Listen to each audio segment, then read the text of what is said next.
Becky was working as a prostitute in Swindon when she vanished early in 2003. In this trial, the jury has been told that Christopher Halliwell is already in jail for the murder of Sian O'Callaghan in 2011, but he denies being behind Becky Godden's death. Well, Andrew Plant was in court and he joins us now from Uffington in Wiltshire. Andrew, what more can you tell us?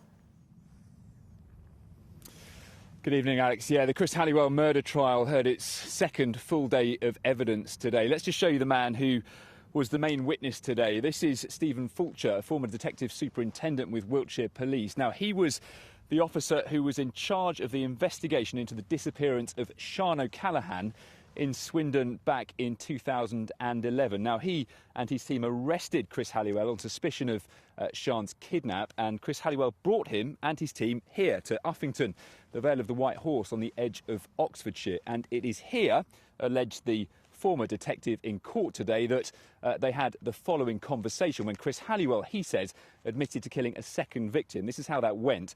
Halliwell said, "Another one." The detective said, "When?" Chris Halliwell replied, 03, 4 or 5. "I don't know if you want to go for another one." Detective Fulcher said, "Where?" And Chris Halliwell replied, "Eastleach, the other side of Lechlade-on-Thames." Now, he then elaborated. He said that victim had been a prostitute who he'd picked up years before in Swindon, strangled and then buried in a 5-foot deep grave. Remember that, 5 feet deep, in a field in Eastleach in Gloucestershire.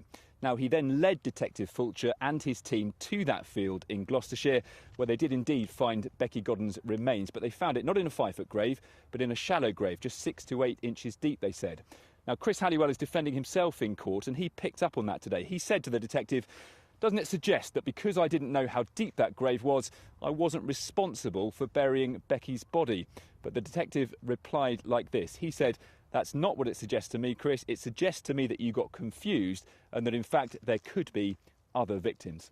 Now, I should just say, as you mentioned there, the jury already know in this trial that Christopher Halliwell is currently a serving prisoner. He is serving a life sentence with a minimum term of 25 years for the murder of Sian O'Callaghan. He pleaded guilty to that in 2012, but the judge has cautioned the jury not to assume he is guilty of Becky Godden's murder just because he has already been convicted of Sian's. The trial is expected to last until the end of the month.